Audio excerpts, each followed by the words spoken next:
Radhe Radhe. Welcome to my YouTube channel. 12 ज्योतिर्लिंगों में तीसरा ज्योतिर्लिंग है महाकालेश्वर ज्योतिर्लिंग। यह मध्य प्रदेश के उज्जैन में पुण्य सलीला क्षिप्रा नदी के तट पर स्थित है। उज्जैन एक बहुत ही प्राचीन शहर है और यह राजा विक्रमादित्य के समय राजधानी हुआ करती थी। उज्जैन को अलग अलग नामों से जानते हैं, जैसे उज्जैनी, अमरावती, अवंतिका।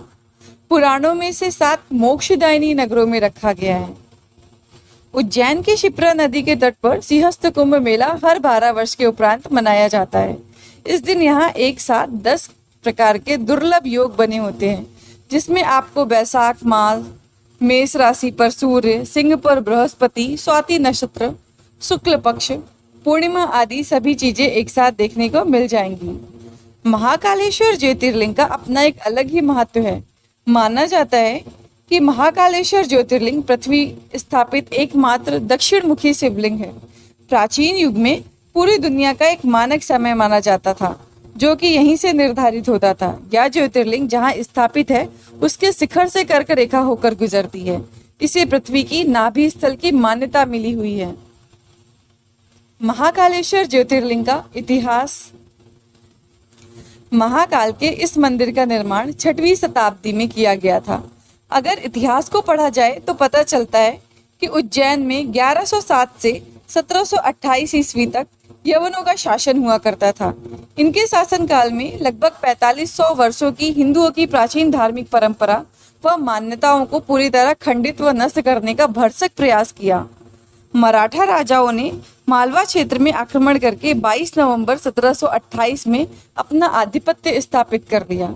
इसके बाद उज्जैन का खोया हुआ गौरव पुनः लौटा और सन 1731 से 1809 तक यह नगरी मालवा की राजधानी बनी रही।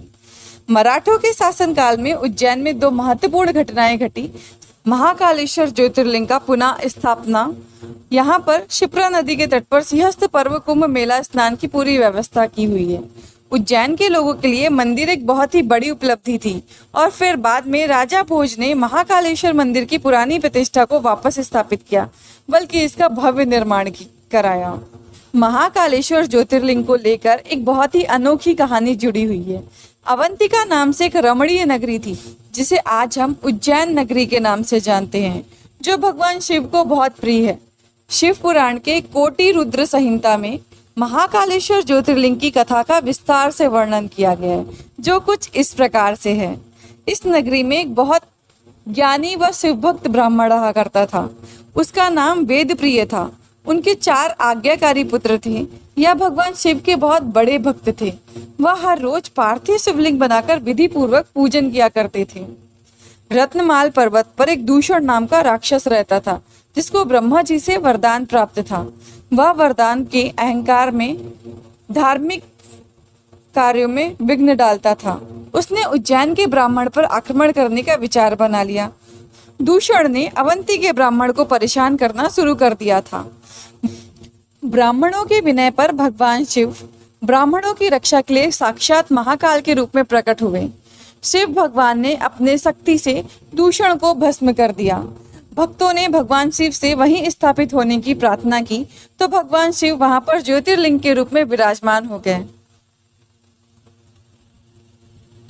इसी वजह से इस जगह का नाम महाकालेश्वर पड़ गया, जिसे आप महाकालेश्वर ज्योतिर्लिंग के नाम से जानते हैं। कहा जाता है कि मंदिर में एक प्राचीन कुंड स्थित है। वर्तमान में जहां महाकालेश्वर ज्योतिर्लिंग विद्यमान है, इसमें स्नान करने से आप पाप मुक्त होकर अपने जीवन में होने वाली कठिनाइयों से मुक्ति पा सकते हैं। आध्यात्मिक मान्यताओं व विद्वानों के मतानुसार इसे पूरी पृथ्वी का केंद्र बिंदु व पृथ्वी की नाभि कहा गया है। सारी सृष्टि का संचालन महाकाल यहीं से करते हैं। यह 3 भागों में बटा हुआ है। नीचे के भाग में हम महाकालेश्वर, बीच में ओमकारेश्वर और ऊपर के भाग में नाग चंद्रेश्वर मंदिर को देखते हैं। गर्भगृह में विराजित भगवान महाकालेश्वर का विशाल शिवलिंग दक्षिण दिशा में है, इसलिए इसको दक्षिण मुखी शिवलिंग कहा जाता है। ज्योतिष में इसका विशेष महत्व है। गर्भगृह में आप माता पार्वती, भगवान गणेश और कार्तिकेय की मोहक प्रतिमा के दर्शन कर सकते हैं। गर्भगृह में नदी दीप स्थापित है, जो सदैव प्रज्वलित होता रहता है। महाकालेश्वर मंदिर के मुख्य आकर्षण की बात करें तो यहाँ भगवान महाकाल की भस्म आरती, नागचंद्रेश्वर मंदिर, भगवान महाकाल की शाही सवारी प्रसिद्ध है। हर 12 वर्ष के बाद पड़ने वाला कुंभ मेला यहाँ का सबसे बड़ा मेला है, जिसमें देश विदेश से कई साधु संत आते हैं और बहुत ही ज्यादा तादाद में श्रद्धालुओं का जमावड़ा लगता है। महाकालेश्वर उज्जैन के प्राचीन नागेश्वर मंदिर को साल में एक ही बार दर्शन के लिए केवल नागपंचमी के उपलक्ष्य में श्रद्धालुओं के लिए खोला जाता है। इसी के साथ साथ श्रावण मास में महाकाल की शाही भव्य सवारी भी निकाली जाती है। राधे राधे। अगर आपको यह वीडियो पसंद आए तो प्लीज़ इसे लाइक करें, शेयर करें और मेरे चैनल को सब्सक्राइब करना ना भूलें। Thank you.